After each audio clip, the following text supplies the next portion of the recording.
खुलुमबाय स्टुडिय'आव आं उदांस्रि मोसाहारि। मिज'रामाव सानसेनि हाबाफारिजों बड'फा उपेन्द्रनाथ ब्रह्मनि जोनोम सान फालिनाय लोगोसे फरायसा सान फालिनाय हाबाफारिया मैया जोबनानै थांबाय। बर' थुनलाइयारि गौथुम मिज'राम मुलुगसोलोंसालिनि बानजायनायाव मिज'राम मुलुगसोलोंसालिनि गेस्ट हाउस सेमिनार हलाव सानसेनि मेहेरगोनां हाबाफारिजों फरायसा सान फालिनाय आरो बड'फा उपेन्द्रनाथ ब्रह्मनि जोनोम सानखौ फालिनाय जायो। बड'फा उपेन्द्रनाथ ब्रह्मनि गोथार सानजों लोब्बा लाखिनानै आगान दा फुटप्रिन्ट मुंनि गांसे खुगा लाइसि बेखेवनाय जायो। बे हाबाफारियावनो गाहाय आलासि महरै बाहागो लायो मिज'राम मुलुगसोलोंसालिनि vice chancellor professor Dibakar Chandra देखा बिथाङा। गेरेमसा बसुमतारी आरो हाथरखि हाला बर'नि सामलायनाय मेलाव दोंसे हानजा मेथाइजों जागायनाय जायो आरो बे हानजा मेथाइ रोजाबनायावनो गौरी गगৈ, गेरेमसा बसुमतारी आरो बर'सा राभाया मेथाइ रोजाबो। बेफोरबादिनो गोबां हाबाफारिनि गेजेरजों गाजा गोमजायै बड'फानि जोनोम सानजों लोगोसे फरायसा सान फालिनाय हाबाफारिया गाजा गोमजायै जोबनानै थाङो। मिज'राम मुलुगसोलोंसालिनि दैदेननायाव बानजायनायाव सानसेनि मेहेरगोनां हाबाफारिजों फरायसा सान खुंनाय जादों। लोगोसेनो जोंनि अरायबो जोंनि सिबिजाथाव, बरायजाथाव, मानिजाथाव बड'फा उपेन्द्रनाथ ब्रह्मखौ गोसोखांनानै जों दिनै बे सानखौ फालिनाय जादों। दिनैनि बे हाबाफारियाव आगान दा फुटप्रिन्ट मुंनि गांसे मेगाजिनबो बेखेवनाय जादों।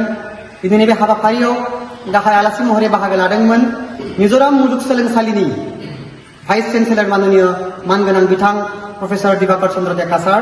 लोगोसेनो बे मुलुगसोलोंसालिनिनो बायदिसिना professor, associate professor, assistant professor लोगोसे बिजिरसंगिरि गासैबो फरायसा बिथांमोना बाहागो लादोंमोन आरो दिनै बेवहाय 100 फरायसाफोरा बाहागो लादोंमोन आरो मोनसे जोबोद मेहेरगोनां हाबाफारि। गोजोन्थों।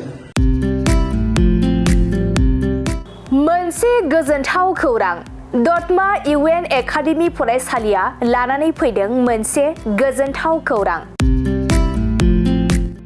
नंगौ, दतमा इउएन एकाडेमि फरायसालिया लानानै फैदों बेसेन नाङै मुं थिसननाय।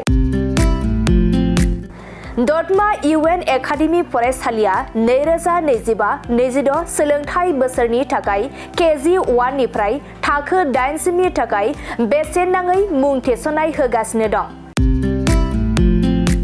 आरो बिथराय आरो फाइलिनि थाखाय फर्म बिलाइनाय आरो मुं थिसननायाबो सोलिगासिनो दं। आरो दतमा इउएन एकाडेमि फरायसालियाव हौवासा आरो हिनजावसाफोरनि थाखाय हस्टेलनि खाबुबो दं। बिनिखायनो नोंथाङाबो नोंथांनि गथ'खौ दतमा इउएन एकाडेमि फरायसालियाव बेसेन होआजासे मुं थिसननो सानदोंब्ला आरो हस्टेलाव दोननानै फोरोंनो सानदोंब्ला थाबैनो मुं थिसननो हागोन। आरो नोंथाङा आबुङै मिथिनो थाखाय नैबे 7002660387 जानबुं नम्बराव कल खालामना खौरां लाहरनो हागोन।